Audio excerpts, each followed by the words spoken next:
Hello and welcome my dear students on my YouTube channel आज हम chemistry. तो प्यारे बच्चों, आज के इस इंपॉर्टेंट लेक्चर के अंदर हम बात करने जा रहे हैं एमीन, जो कि कंपाउंड चैप्टर है क्लास 12 का। बहुत ही इंटरेस्टिंग चैप्टर है, बहुत सारे क्वेश्चन यहाँ से आते हैं और बेटा हम लोग इसको रिवीजन करेंगे। वन शॉट रिवीजन है और कम समय में हम लोग करने वाले हैं। बहुत सारी चीज़ें सीखेंगे, जो इंपॉर्टेंट चीज़ें हैं उसको हाईलाइट करना है ताकि आपको एग्जाम के अंदर किसी भी तरह की प्रॉब्लम ना आए। और बहुत सारी प्रॉब्लम यहाँ से पूछी गई हैं और हम लोग डिस्कस भी करेंगे जितनी भी चीज़ें हैं जो कि आपके लिए इम्पोर्टेंट हो सकती है। बेटा मेरा नाम डॉक्टर आजम खान है, मैंने पीएचडी किया है ऑर्गेनिक केमिस्ट्री में। मैं अलीगढ़ मुस्लिम यूनिवर्सिटी में पढ़ाई किया हूँ, मैंने मास्टर किया है, साथ साथ मैंने वहाँ से फिर पीएचडी किया है। तो आई होप बेटा जो भी डिस्कशन करेंगे आपको ध्यान से अगर समझते हैं, ध्यान देते हैं, तो बेटा आपको बहुत ही मदद मिलने वाली है। तो बेटा चलो स्टार्ट करते हैं हम लोग। यहाँ पे हम बात करें कि एमीन्स की बात करते हैं, एमीन्स क्या होते हैं। तो दोस्त कंपाउंड हैविंग NH2 ग्रुप, जहाँ पे भी NH2 ग्रुप प्रेजेंट होता है उसको हम बोलते हैं एमीन कंपाउंड। ठीक है। और यहाँ क्लासिफिकेशन की बात करें तो भाई कितने तरह के एमीन्स कंपाउंड को हम बोल सकते हैं कि 3 टाइप्स बेसिकली हम बोलते हैं। प्राइमरी एमीन, जो कि हम बोल सकते हैं कि जब इस तरह से होता है हम उसको प्राइमरी एमीन बोलते हैं। लेकिन अगर यहाँ पे इस तरह से प्रेजेंट हो NH, उसको सेकेंडरी। और अगर इस तरह से बेटा हो इसको हम बोलते हैं टर्शियरी एमीन बोलते हैं। तो ये क्लासिफिकेशन की बात करते हैं। डायरेक्ट अगर वन कार्बन से अटैच अगर NH2 ग्रुप है तो हम उसको प्राइमरी एमीन बोलेंगे। ये जो एमीन है ना, जो 2 कार्बन से अटैच होगा दैट इज सेकेंडरी एमीन, और 3 कार्बन से नाइट्रोजन डायरेक्टली अटैच होगा दैट इज टर्शियरी एमीन। तो प्राइमरी सेकेंड टर्शियरी एमीन को इस तरह हम लिख सकते हैं, मान सकते हैं। ये तो हो गया क्लासिफिकेशन। उसके बाद बेटा बात करेंगे प्रिपरेशन की, बात करेंगे तो किस तरीके से इसको बना सकते हैं एमीन्स को। तो ये देखो एमीन बना रहे हैं कहाँ से, नाइट्रो से। तो नाइट्रो से अगर आप बना रहे हो दैट इज रिडक्शन रिएक्शन, तो यहाँ पे लिखा हुआ है रिडक्शन ऑफ नाइट्रो कंपाउंड से आप बना सकते हो। नाइट्रो बेंजीन का रिडक्शन कराएंगे तो नाइट्रो यहाँ पे एनिलीन का फॉर्मेशन होगा और यहाँ पे NO2 जो कन्वर्ट हो रहा है किसमें, NH2 में। रिएजेंट बहुत इंपॉर्टेंट है। यहाँ पे जो H2PD है, या आप कह सकते हो कि इनके प्रेजेंस में यहाँ पे आपको रिएक्शन होती है। साथ साथ अगर आप इस रिएजेंट को भी याद रखेंगे, दोनों केसेस में आप यहाँ पे नाइट्रो से एनिलीन आप बना सकते हो या NO2 से आप NH2 ग्रुप में कन्वर्जन कर सकते हो इन प्रेजेंस ऑफ SnHCl या आयरन HCl, और या आप H2PD इथेनॉल के प्रेजेंस में। रिएजेंट बहुत इंपॉर्टेंट है, बार बार एग्जाम में आता है यहाँ से, तो आप इसको याद रखेंगे। ठीक है, चलिए नेक्स्ट रिएक्शन है इसमें अमोनोलिसिस ऑफ एल्काइल हैलाइड। अगर हम अमोनिया की बात करें तो अमोनिया के रिएक्शन अगर एल्काइल हैलाइड से कराते हैं तो यहाँ पे आपको पता है कि लोन पेयर होता है और यहाँ पे न्यूक्लियोफिलिक सब्स्टिट्यूशन रिएक्शन होती है SN2 टाइप की। और यहाँ पे बेटा आप कह सकते हो कि SN मैकेनिज्म होती है और यहाँ पे साथ में HX निकलेगा। तो यहाँ बेटा आप कह सकते हो NH2 और साथ में R।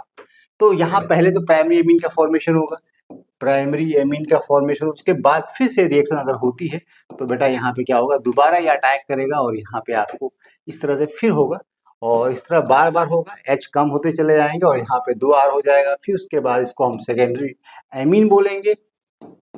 उसी तरह से बेटा अगर यहाँ पे आपने RX के साथ रिएक्शन कराया है तो यहाँ पे आपको जो प्रोडक्ट बनेगा वो आपको क्या बनेगा, टर्शियरी एमीन में। यहाँ पे आपको 3 एल्काइल सब्स्टिट्यूएंट आपको जुड़ेंगे नाइट्रोजन से, दैट इज टर्शियरी एमीन। अगर इस टर्शियरी एमीन के साथ में अगर आपने रिएक्शन दोबारा कराई आपने किसके साथ में, यहाँ पे RX के साथ में, तो पता है कि यहाँ नाइट्रोजन के पास लोन पेयर है, फिर से रिएक्शन करेगा और यहाँ पे सॉल्ट का फॉर्मेशन होगा, इसको हम R4N प्लस और यहाँ पे X minus. That salt is known as quaternary ammonium salt कहते हैं, जिसको हम जो कि ये बनता है। बाद में अगर सोडियम हाइड्रोक्साइड की रिएक्शन कराती है तो यहाँ पे रिएक्शन आप पता है एसिड बेस रिएक्शन होगी। यहाँ पे सोडियम हाइड्रोक्साइड के साथ में रिएक्शन कराएंगे तो पता है कि यहाँ पे रिएक्शन आपको भी होगी यहाँ पे। ठीक है, तो यहाँ पे एक बात अमोनोलिसिस क्या होती है कि जब भी आप अमोनिया का रिएक्शन कराते हैं प्रेजेंस ऑफ एल्काइल हैलाइड तो यहाँ पे स्टेप वाइज रिएक्शन होती है, primary amine, secondary amine, tertiary amine, उसके बाद यहाँ पे क्वाटरनरी एमीन सॉल्ट का फॉर्मेशन होता है। तो ये आपका मेथड, इससे आप primary amine, secondary amine, tertiary amine बना सकते हो। ओके, नेक्स्ट मेथड है यहाँ पे रिडक्शन ऑफ नाइट्राइल, जिसमें यहाँ पे एल्युमिनियम है, यहाँ पे H2, यहाँ पे देखिए निकिल के साथ H2 है, या साथ में यहाँ सोडियम मेटल भी ले सकते हैं इथेनॉल के प्रेजेंस में। तो यहाँ पे जो नाइट्राइल है वो कन्वर्ट हो जाएगा इसमें एमीन में कन्वर्ट हो जाएगा। तो यहाँ पे बेटा ध्यान देना, हाइड्रोजन जोड़ना है, हाइड्रोजन जोड़ना है, हाइड्रोजन जोड़ना है, अब फाइनली आपको प्रोडक्ट मिल जाएगा। ठीक है, दूसरी बात है कि nitriles on reduction with aluminium, यहाँ पे lithium aluminium hydride also as reducing agent यहाँ पे या कैटालिटिक हाइड्रोजनेशन, दोनों केसेस में यहाँ पे नाइट्राइल को आप प्राइमरी एमीन में कन्वर्ट कर सकते हो। तो ये जो रिएजेंट दिया हुआ है यहाँ पे इसके प्रेजेंस में या मेटल साथ में यहाँ पे इथेनॉल या लिथियम एल्युमिनियम हाइड्राइड, उनके प्रेजेंस में भी आप यहाँ पे इस कन्वर्जन को आप कंप्लीट कर सकते हो। यहाँ पे नाइट्राइल से एमीन का फॉर्मेशन कर सकते हैं। ओके, तो बेटा नेक्स्ट बढ़े, यहाँ पे अमाइड है, अमाइड का भी रिडक्शन करा सकते हैं। अमाइड का रिडक्शन कराएंगे तो ये जो पार्ट है यहाँ से खत्म हो जाएगा, वहाँ पे 2 हाइड्रोजन हो जाएगा और इस कंडीशन में बेटा यहाँ पे अभी एमीन का फॉर्मेशन होगा। ओके, चलिए नेक्स्ट बात करें कि जो नेक्स्ट रिएक्शन है गैब्रियल थायमाइड सिंथेसिस, जिसमें आप प्राइमरी एमीन का फॉर्मेशन करते हैं और यहाँ पे एरोमेटिक एमीन नहीं अल्फाटिक एमीन का फॉर्मेशन होगा। यहाँ पे वजह है कि यहाँ पे देखिए इसके साथ रिएक्शन होती है क्यूएच के प्रेजेंस में, तो यहाँ पे बेटा आपको पता है जो हाइड्रोजन असली होता है यहाँ पे बेस है और यहाँ पे एसिड बेस रिएक्शन होगी और यहाँ पे सॉल्ट का फॉर्मेशन होगा। अब ये सॉल्ट बना है यहाँ पे रिएक्शन करेगा और इस तरीके से आपको SN2 टाइप की रिएक्शन होगी और यहाँ पे आपको एन एल्काइल थायमाइड का फॉर्मेशन होगा। इसके बाद इसकी हाइड्रोलिसिस होगी यहाँ पे, तो यहाँ पे पता है कि ये पार्ट यहाँ अटैक करेगा, बॉन्ड टूटेगा, दोबारा बॉन्ड आएगा, उसी तरह फिर से दोबारा इस पे रिएक्शन होगी, इस तरह से सॉल्ट बनेगा, साथ में यहाँ पे RNH2 का फॉर्मेशन होगा, जिसको प्राइमरी एमीन बोलते हैं। तो ये हाँ कह सकते हो गैब्रियल थायमाइड जिससे प्राइमरी एमीन का फॉर्मेशन होता है, ना कि सेकेंडरी या टर्शियरी। ओके, तो ये बहुत इंपॉर्टेंट है, प्राइमरी एमीन ही बना सकते हैं इसे और यहाँ पे एरोमेटिक एमीन नहीं बना सकते, अल्फाटिक एमीन का फॉर्मेशन होता है यहाँ पे। ठीक है, दूसरी बात है कि यहाँ पे हाफ मैन ब्रोमाइड डिग्रेडेशन बहुत इंपॉर्टेंट है। यहाँ पे क्या करना है कि यहाँ पे जो CO ग्रुप दिख रहा है इसको आपको खत्म कर देना है, निकाल देना है, डायरेक्ट आप यहाँ पे RNH2 बना सकते हो। तो यहाँ भी प्राइमरी एमीन का फॉर्मेशन ही होता है, ना कि सेकेंडरी और टर्शियरी। तो यहाँ पे जो बना है क्या बना है, प्राइमरी एमीन बना है। ठीक है, याद रहेगा। तो half man bromide degradation is also an method that can be convert amide to amine। ठीक है, तो रिएजेंट क्या होना चाहिए यहाँ Br2 और NaOH होना चाहिए। ठीक है, चलो नेक्स्ट जो मेथड है यहाँ पे कार्बाइल एमीन, जो कि केमिकल रिएक्शन की बात करते हैं तो कार्बाइल एमीन रिएक्शन जो कि बहुत इंपॉर्टेंट है। कभी भी प्राइमरी एमीन के साथ रिएक्शन कराओगे, टेस्ट प्राइमरी एमीन का होता है यहाँ पे, जब भी इस रिएजेंट के बेस में रिएक्शन कराएंगे क्लोरोफॉर्म साथ में पोटेशियम हाइड्रोक्साइड, तो यहाँ पे आइसोसाइनाइड का फॉर्मेशन होता है। दैट इसका जो सिंथेसिस होती है जो कि कंफर्म करती है यहाँ पे कि यहाँ पे प्राइमरी एमीन प्रेजेंट है कंपाउंड के अंदर। ठीक है, और यहाँ पे जो प्रोडक्ट बनता है एल्फाइटिक सोर्स होता है और या एरोमेटिक सोर्स है, दोनों बना सकता है, क्योंकि यहाँ पे आप ऐसे भी लिख सकते हो आइसोसाइनाइड। ठीक है, और यहाँ पे आपको पता है प्लस और यहाँ पे माइनस कर सकते हो। ठीक है, या आप इसको इस तरह दिखा सकते हो या इसको आप ऐसे भी लिख सकते हो। ठीक है, N⋅C इस तरह से आप लिख सकते हो। तो ये इस तरह का फॉर्मेशन होता है, इस रिएक्शन को याद रखना। यहाँ पे क्या होता है बेटा, इनके बीच में रिएक्शन होती है, डाइक्लोरोकार्बन का फॉर्मेशन होता है, उसके बाद इनके बीच रिएक्शन होती है, न्यूक्लियोफिलिक रिएक्शन होती है और यहाँ पे फाइनली आपको आइसोसाइनाइड का फॉर्मेशन होता है। That is a test of primary amine या एरोमेटिक एमीन। ओके, तो यहाँ पे बेटा लेकिन होता है प्राइमरी एमीन का। Next reaction with the nitrous acid, और यहाँ पे जब भी प्राइमरी एमीन रिएक्शन कराएंगे नाइट्रस एसिड के साथ में यहाँ पे डायजेनियम सॉल्ट का फॉर्मेशन होता है। डायजेनियम सॉल्ट बहुत इंपॉर्टेंट एक तरीके से प्रिकर्सर होता है, जिससे आप बहुत सारे ऑर्गेनिक कंपाउंड सिंथेसाइज कर सकते हैं। तो यहाँ पे जब भी वाटर से रिएक्शन कराएंगे तो यहाँ पे क्या है, अल्कोहल का फॉर्मेशन होगा। क्या बनेगा, अल्कोहल का फॉर्मेशन होगा। यहाँ से Cl बाहर निकल जाएगा और साथ में N2 बाहर निकलेगा। N2 क्या है, गुड लिविंग ग्रुप होता है, आसानी से बाहर निकल जाएगा। ठीक है, उसके बाद यहाँ पे एनिलीन के रिएक्शन कराते हैं डायजेनियम, यहाँ पे आप सोडियम नाइट्राइड साथ में Cl, टेम्परेचर जो मेंटेन करना है 0 to 5 डिग्री, तो यहाँ पे डायजेनियम सॉल्ट का फॉर्मेशन होता है। इसको हम बोल सकते हैं बेंजीन डायजेनियम क्लोराइड बोलते हैं, साथ में NaCl एंड यहाँ पे वाटर का फॉर्मेशन होता है। तो बेटा यहाँ एक बात है कि secondary tertiary amine react with nitrous acid in different manner, मतलब डायजेनियम सॉल्ट का फॉर्मेशन नहीं होता है। ओके, ये बात याद रखनी है। सिर्फ primary amine react with the sodium nitride in presence of maintain the temperature 0 to 5 degree and the formation of benzene salt या क्लोराइड कह सकते हैं। बाकी सेकेंडरी टर्शियरी एमीन नहीं दे रहा है रिएक्शन, इस बात को भी याद रखना है।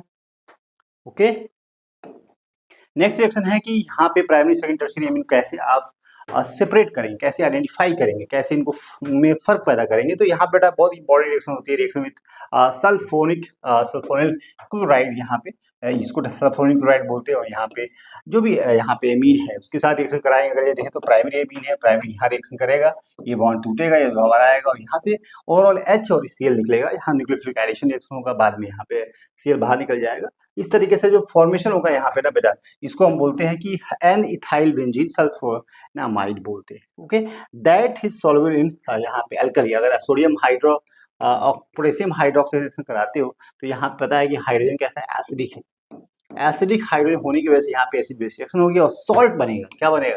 Salt. That salt will be dissolve in water या एक्वस मीडियम। तो यहाँ पे शो करेगा कि प्राइमरी एमीन अगर डिसॉल्व हो जाता है तो यहाँ पे आप बता कर सकते हो कि उसमें प्राइमरी एमीन प्रेजेंट है। लेकिन अगर यहाँ सेकेंडरी एमीन की बात करते हैं तो सेकेंडरी एमीन केस में यहाँ पे रिएक्शन तो होती है, यहाँ पे इसके साथ रिएक्शन होती है, लेकिन यहाँ पे नाइट्रोजन के पास कोई भी ऐसा हाइड्रोजन नहीं जो एसिडिक नेचर का हो। इट मीन्स यहाँ पे अल्कली के साथ रिएक्शन नहीं होगी, सॉल्ट का फॉर्मेशन नहीं होगा, वो कंपाउंड सॉल्युबल नहीं होगा, तो यहाँ पे इनसॉल्युबल होगा ये।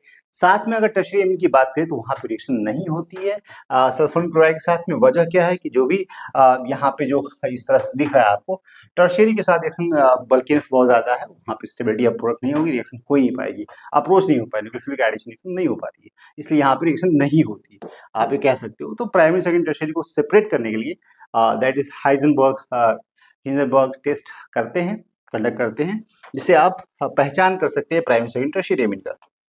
रिएजेंट के बारे में पता होना चाहिए कि रिएजेंट किस टाइप का होता है।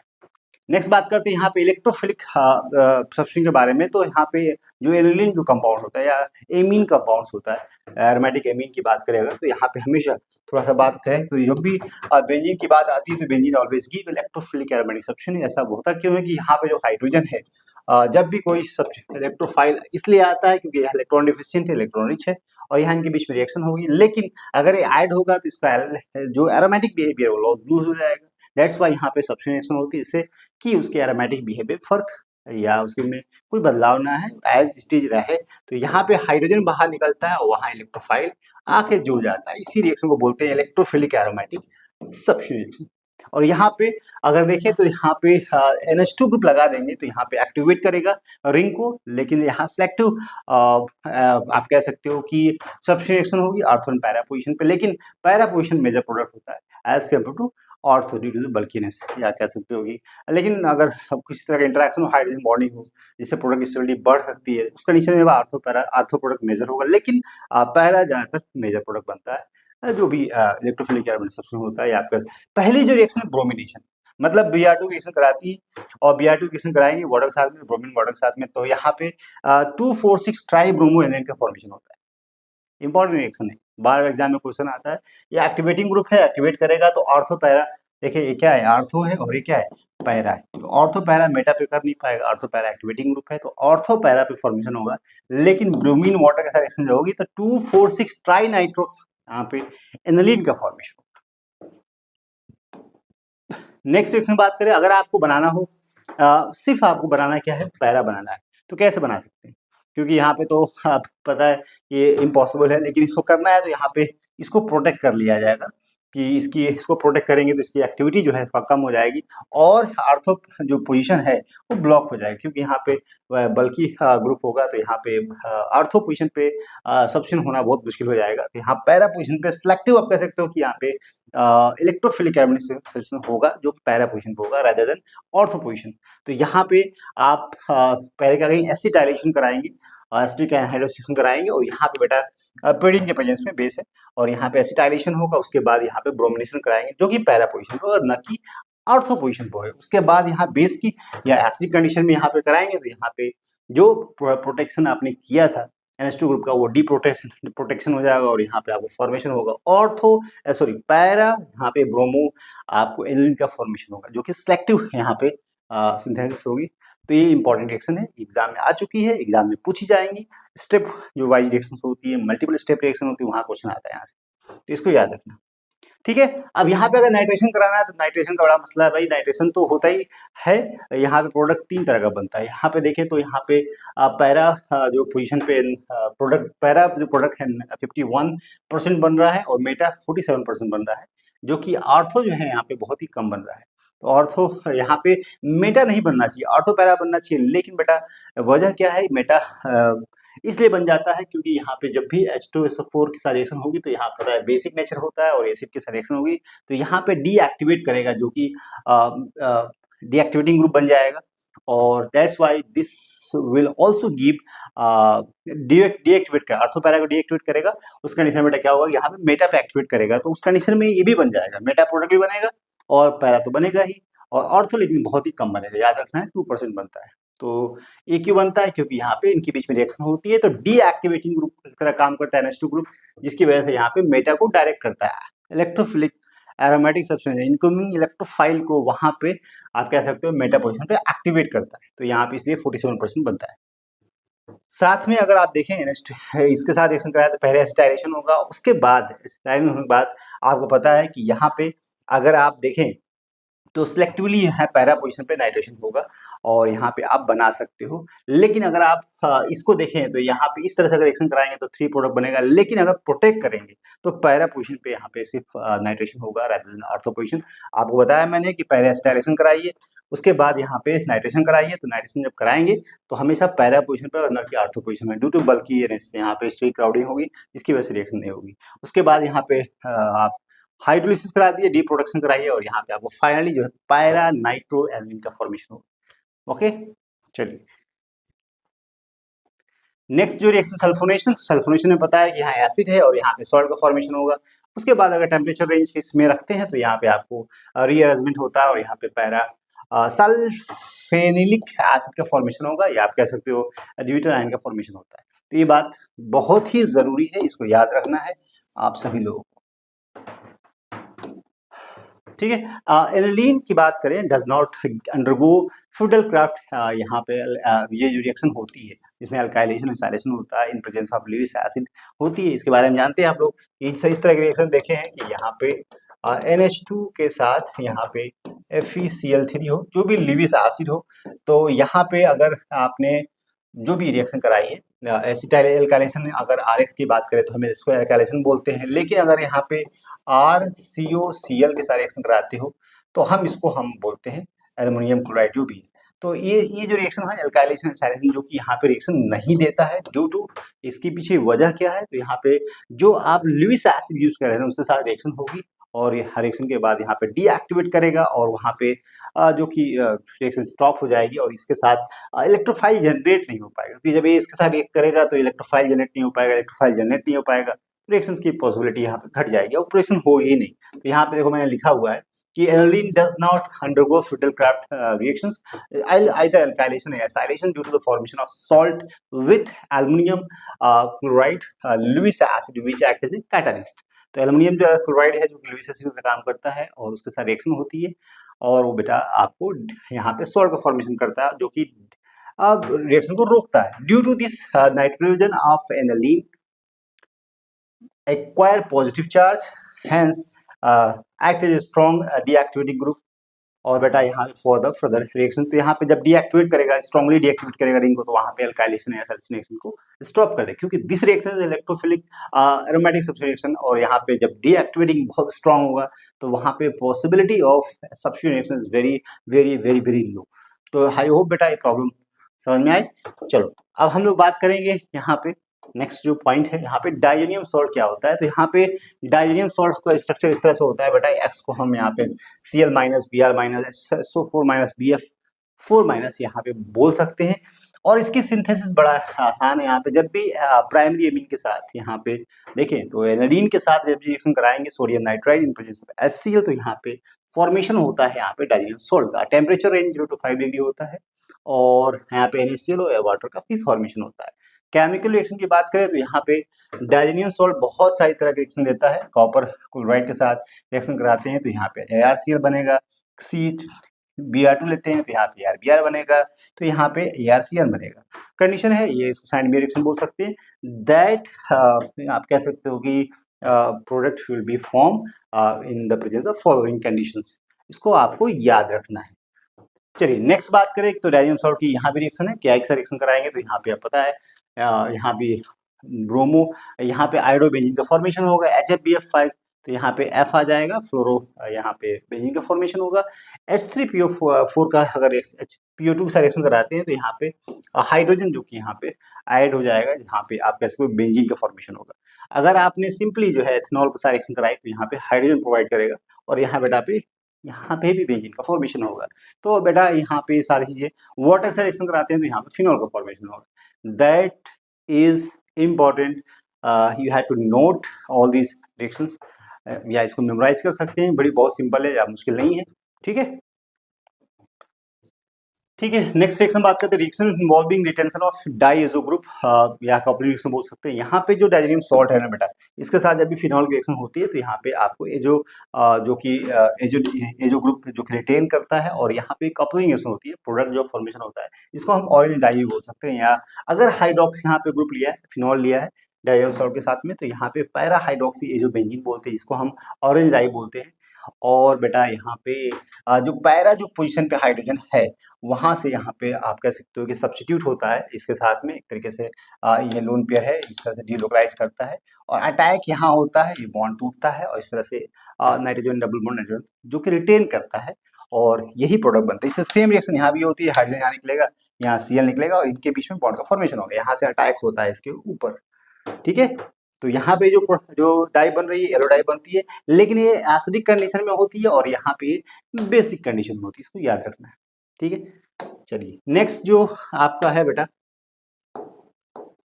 नेक्स्ट नहीं है। आई होप बेटा क्विक रिवीजन जो कि मैंने आपको दिया है पूरा चैप्टर का, आप सारी चीजें हमने बताई है, इंपॉर्टेंट है, आपको इसको याद रखनी है। और बहुत सारे ऐसे क्वेश्चंस भी करेंगे कल के वीडियो में, हम लोग करने वाले हैं तकरीबन 20 क्वेश्चन करेंगे, जितने भी जेई मेंस में एडवांस में आए हुए हैं, ताकि आपको किसी भी तरह का डाउट इस चीज़ से न रहे और अगर एग्जाम में प्रॉब्लम आती है तो आप उसको एंजॉय करें और मजा आए आपको। ठीक है, तो बेटा आपसे दरखास्त है, गुजारिश है, आप मेरे चैनल को सब्सक्राइब कर सकते हैं। चैनल का नाम आजम की केमिस्ट्री, साथ साथ इंस्टाग्राम फेसबुक पे मुझे फॉलो कर सकते हैं। Thank you very much.